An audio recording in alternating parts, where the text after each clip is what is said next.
Hello दोस्तों, मैं हूं सौरभ मिश्रा और आज हम लोग जिस टॉपिक पर बात करने चल रहे हैं वो है अर्थव्यवस्था के 3 क्षेत्र अर्थात 3 सेक्टर्स ऑफ इकोनॉमी। वैसे तो जिस तरह से अर्थव्यवस्था बढ़ती जाती है, अर्थव्यवस्था का विकास होता जाता है, वैसे वैसे धीरे धीरे नए नए सेक्टर्स भी इकोनॉमी में ऐड होते जाते हैं। लेकिन हम जो बेसिक 3 सेक्टर्स हैं जो हमेशा से ही चर्चा में रहते हैं उन पर आज बात करने चल रहे हैं।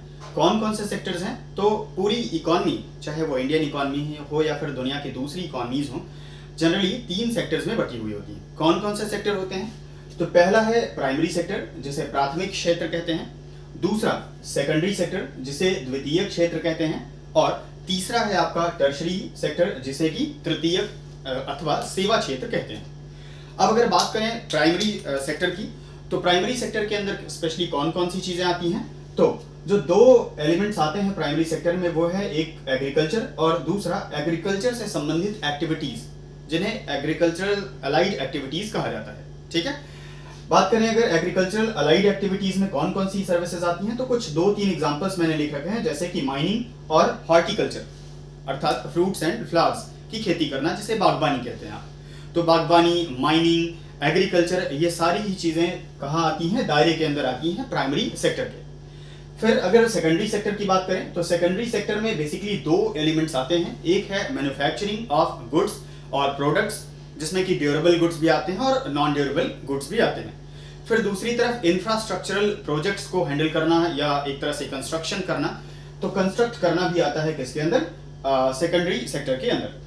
ठीक है, फिर अगर बात करें हम लोग टर्शरी सेक्टर, जो सबसे ज्यादा मॉडर्न है। एग्रीकल्चरल सेक्टर अगर आप देखें, प्राइमरी सेक्टर तो ट्रेडिशनल है, दूसरी तरफ सर्विसेज सेक्टर पूरी तरह से मॉडर्न सेक्टर है, एक तरह से न्यू सेक्टर है इकोनॉमी का।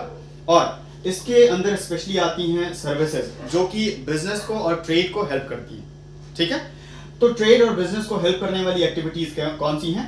Insurance services, banking services, warehousing services, transport services, ऐसी ढेर सारी सर्विसेज आती हैं किसके? सर्विस सेक्टर के अंदर।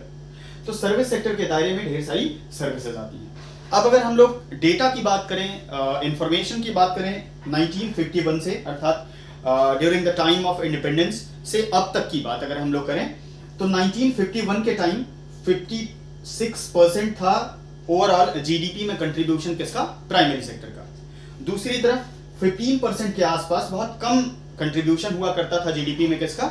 इंडस्ट्री सेक्टर का, या फिर कह लीजिए सेकेंडरी सेक्टर का, यानी कि कंस्ट्रक्शन और मैन्युफैक्चरिंग का। फिर अगर सर्विस सेक्टर की बात करें तो सर्विस सेक्टर का कंट्रीब्यूशन लगभग 28 to 29% था ड्यूरिंग 1951। तो ये था एक तरह से बंटवारा, कह लीजिए कि जीडीपी में ओवरऑल कंट्रीब्यूशन कितना था? तो 55 to 56%, फिर 15% और इधर 28 to 29% के आसपास हुआ करता था कंट्रीब्यूशन इन जीडीपी। धीरे धीरे जैसे जैसे इकोनॉमी डेवलप होती गई, इकोनॉमी का एक बेसिक फीचर है कि जैसे जैसे इकोनॉमी डेवलप होती जाती है वैसे वैसे सर्विस सेक्टर का कंट्रीब्यूशन इकोनॉमी में बढ़ता जाता है। और वही हुआ इंडियन इकोनॉमी के साथ भी। क्या हुआ देखिए, 56% के आसपास से घटकर 13 to 14% आ गया कंट्रीब्यूशन किसका? प्राइमरी सेक्टर का। किसमें? आपकी ओवरऑल इकोनॉमी में। अगर रिसेंट डेटा की बात करें 2021 के टाइम की। दूसरी तरफ शेयर बढ़ा किसका? आपका कंस्ट्रक्शन मैन्युफैक्चरिंग का अर्थात सेकेंडरी सर्विसेज का, सेकेंडरी सेक्टर का। और सेकेंडरी सर्विसेज का कंट्रीब्यूशन, सेकेंडरी सेक्टर का कंट्रीब्यूशन प्रेजेंटली लगभग 30 to 32% के आसपास है इकोनॉमी में। और सबसे ज्यादा जिस सेक्टर का कंट्रीब्यूशन आज है इकोनॉमी में वो है सर्विस सेक्टर। ऑब्वियसली 55 to 56% के आसपास कंट्रीब्यूट करता है सर्विस सेक्टर हमारी एक ओवरऑल इकोनॉमी में या जीडीपी के साइज में। ठीक है, तो ये था चेंज, स्ट्रक्चरल चेंज किस तरह से इकोनॉमी में आया कंट्रीब्यूशन के मामले में। फिर एक लास्ट फैक्ट, लास्ट इंफॉर्मेशन है एम्प्लॉयमेंट से रिलेटेड, कि एम्प्लॉयमेंट जो वर्क फोर्स है हमारी कंट्री में, हमारी इकोनॉमी में, उसका कितना % कंट्रीब्यूशन है अलग अलग सेक्टर वाइज। तो अगर हम लोग वर्क फोर्स की बात करें तो अभी प्रेजेंट डेटा है ये कि 40% के आसपास लोग हैं जो एम्प्लॉयड हैं कहाँ? प्राइमरी सेक्टर में, अर्थात एग्रीकल्चर और रिलेटेड एक्टिविटीज, अलाइड एक्टिविटीज में लगे हुए हैं। इंडल्ज हैं कितने %? लगभग 40% के आसपास लोग। दूसरी तरफ अगर सेकेंडरी सेक्टर में बात करें तो लगभग 26 to 27% आज भी रोजगार पा रहे हैं, अर्थात एम्प्लॉयड है कहाँ?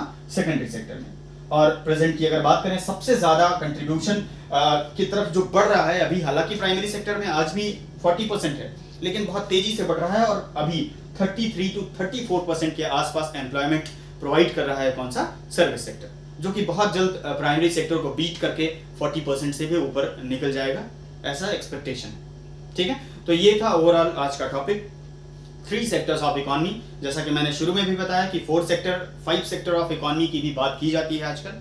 फिर किसी फर्दर लेक्चर में बात करेंगे इकोनॉमी के कुछ और मॉडर्न सेक्टर्स की। तब तक के लिए धन्यवाद।